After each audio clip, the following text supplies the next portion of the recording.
Maybe we just need to think about simplifying it. Each person, what side we want to like them from, keeping it narrow. Freddie's advice was really, really useful, and it sort of gave me a little boost of confidence, and I really needed it at that point because I think I was struggling a little bit.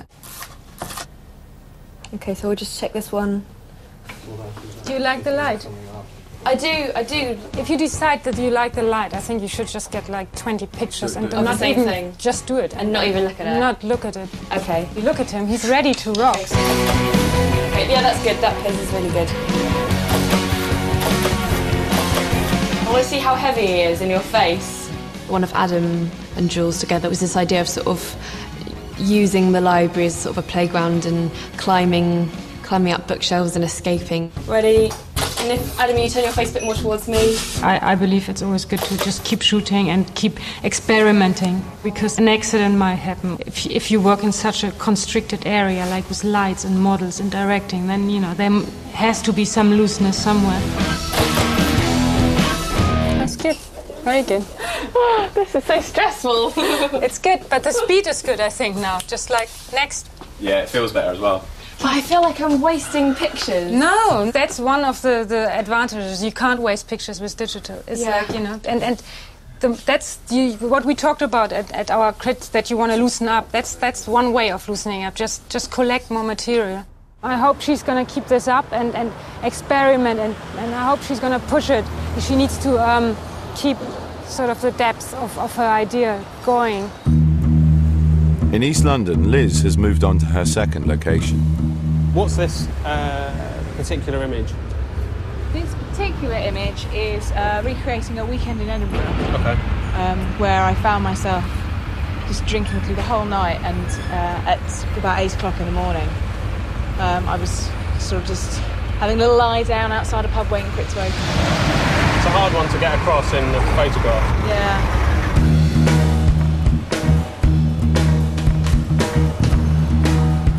I mean, don't be afraid to stick your hands on the glass, because you're not going to come back tomorrow to do it again.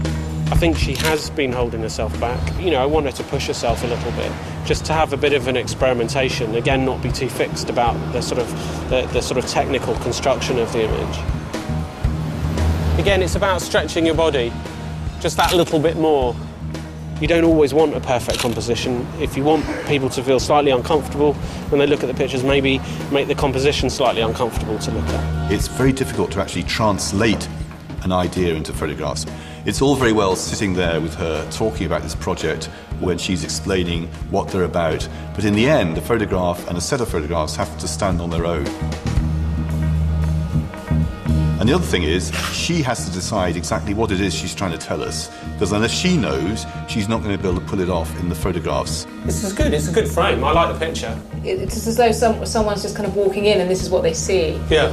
I think that my practice is better because of Jonathan, because of the way that he has sort of said, you know, don't stay in one groove, try different things. By the third photograph, I was just like, yeah, I'll do this, I'll do that, whatever. You know, I was having a ball.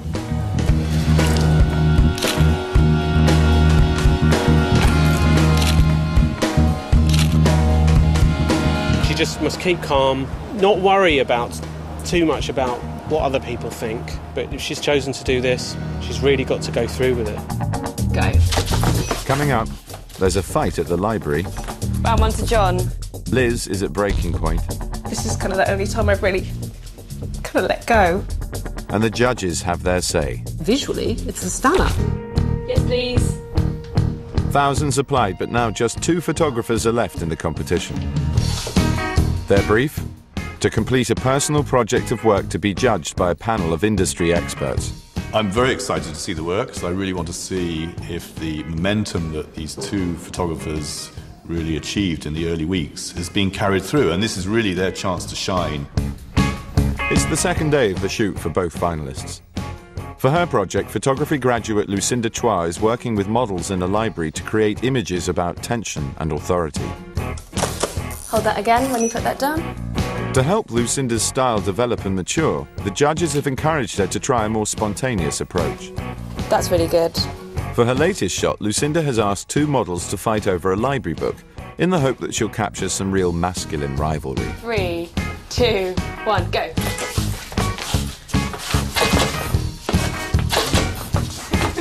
Well, on to John. Fair enough. Go again. There's been a lot of stage constructed photography done in the last 10 years, a lot of it very theatrical and extremely contrived. You know, that's a pitfall that she's got to try and avoid. 3, 2, 1, go. Everything is within her control, and yet what we're looking for really is a lack of control, letting go, taking a few risks so that we see something arresting. Normally I have a very fixed idea of figuratively how I want everything to look, and this idea of acting rather than modelling and sort of getting into character. I think that was quite different to the way in which I normally work. I've tried to sort of loosen up a bit and be slightly more playful. Test of endurance. Okay, so reaching, but don't smile. The team was so important. This is the way that sort of big shoots work. I mean, I couldn't have done it by myself. It would just have been so much chaos for me to organise. It was really good to have a sort of second opinion there. You have to be in charge, and you have to keep the energy up, because it's almost like a theatre. It's like a show. And for 15 minutes you have to be the director of that sort of orchestra, really.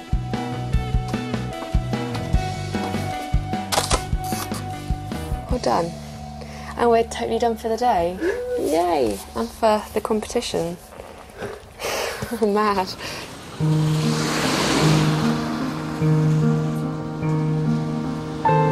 Liz has moved on to her final location, a flat which will stand in for her home during her alcoholic years. With no special technical requirements or major lighting setups, Liz has chosen to work mainly alone. On this last day, she wants to focus on the more emotional and intimate images that she plans to take.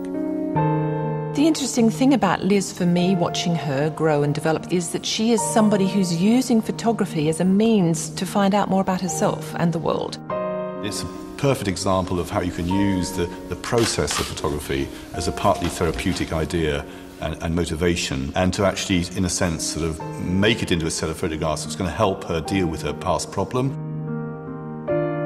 I think it was quite a sort of risky thing to do for her.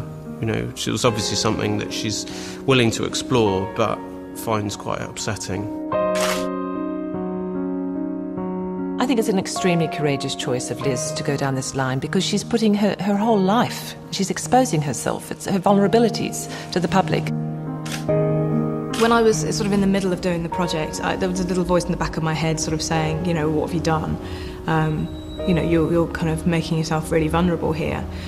Sort of been bimbling along for the last couple of weeks, you know, having a ball, but not, I don't think, really giving myself time to acknowledge that, you know, this potentially can be quite emotionally draining.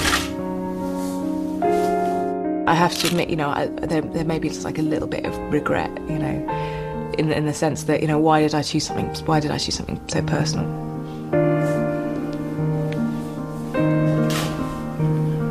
This one is probably going to be the hardest and most revealing of all the pictures. It was the last week of my drinking, and I woke up and there was some drinks that were still left by the side of the bed. You know, I just thought, F it. I just want to get out of it again. I don't want to be here. And that was kind of the point of no return, really. You know, I had to do something about it.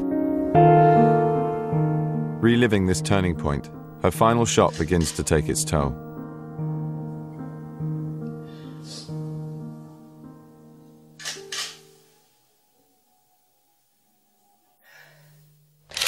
This is kind of the only time I've really kind of let go.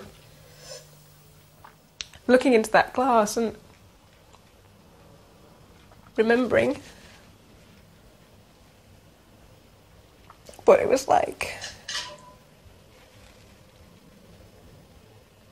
And that kind of feeling of not being able to control it, you know? And that was quite hard to kind of it was when I was really sort of staring into that glass, and it was like I was back there. But I don't think in a harmful way. I don't feel as though I've harmed myself by going back to that. It's good.